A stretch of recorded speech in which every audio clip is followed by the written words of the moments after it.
Hello, I'm Mark Stern and welcome to another edition of Your Property Matters.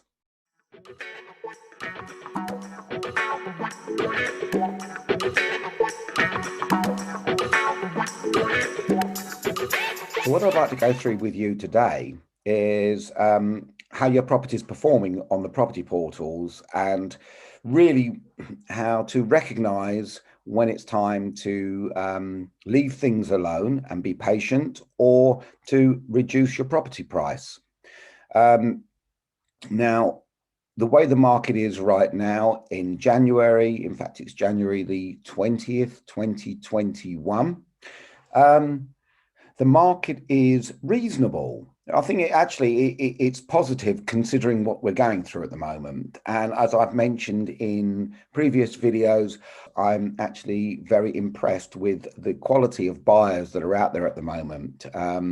You cannot expect to have lots of viewings on your property, but the viewings that you do get are generally resulting in either, number one, they're resulting in offers, or number two, you're actually getting some decent feedback. There was a time, in fact, just as mid last year, where you still couldn't get hold of a buyer to get feedback, and I just think that's quite rude. I think that if anybody's viewing properties, they really should be prepared to give feedback to their agent so they can pass it on to their vendor who's desperately trying to sell their property. So if your property's on the market and you're not getting any viewings, then the first thing we do as agents is we analyse its movement on Rightmove and on Zoopla.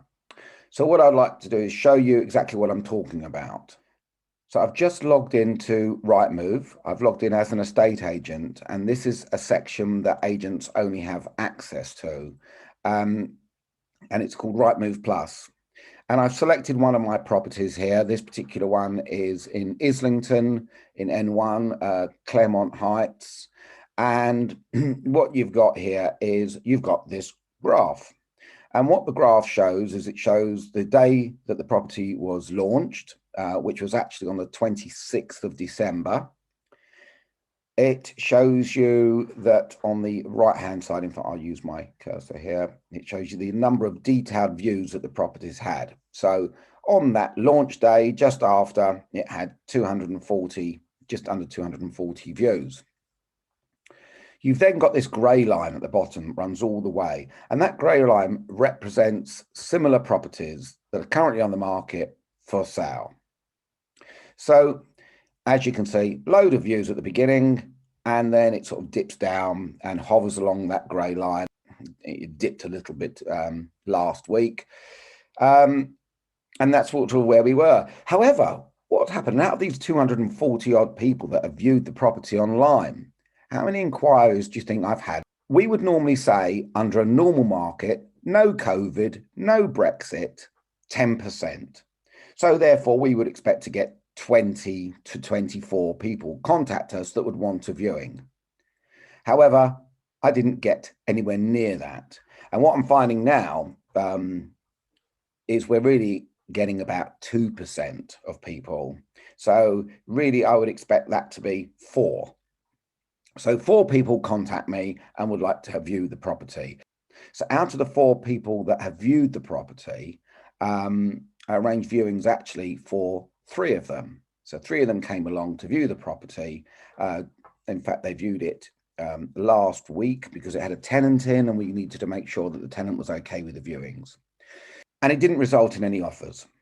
And then I wasn't getting any more inquiries on it. And it had really gone to the point where, we've been on the market now for a month or nearly a month. Really only a couple of viewings and an impressive amount of detailed views. So I had a chat with my vendor and we agreed to reduce the price. So we reduced the price here with the old pound sign there. And straight away, boom, a huge spike. In fact, more people, nearly up to 270. And this was just on well, that was the 18th there, that line there, this is the 19th there. So this was actually just yesterday. So what I would expect is similar. I'd expect to get 5 people to contact me that would want to view the property. So what this showed me is this property needed to have a price reduction, because if you're getting lots of views online, but they're not converting into inquiries and people that want to actually view the property in person or even conversations, then what it really shows me is that people are looking at the property, looking at it online, but they're making a decision not to view the property. And I think that's probably based on price. So this one needed to have a reduction. So are your agents currently now going through these graphs with you? Are they sending you these graphs? Are they explaining to you step by step exactly what they mean and what they're all about? Are they talking about the market with you? Are they contacting you hopefully every sort of 3 or 4 days to discuss exactly what's happening? They should be doing that. I'm doing that with all of my vendors. Just today I've just got another 2 more properties that we've reduced the price on, and I've got viewings now lined up for tomorrow. So with a bit of luck, I'll get another sale agreed by the end of this coming week. So I hope you found that information helpful and useful. If there's anything else you'd like to know about your property, please get in contact with me. Feel like, give me a call on the number just on the screen here, or send me an email, and I'll be pleased to help you out. Thank you very much.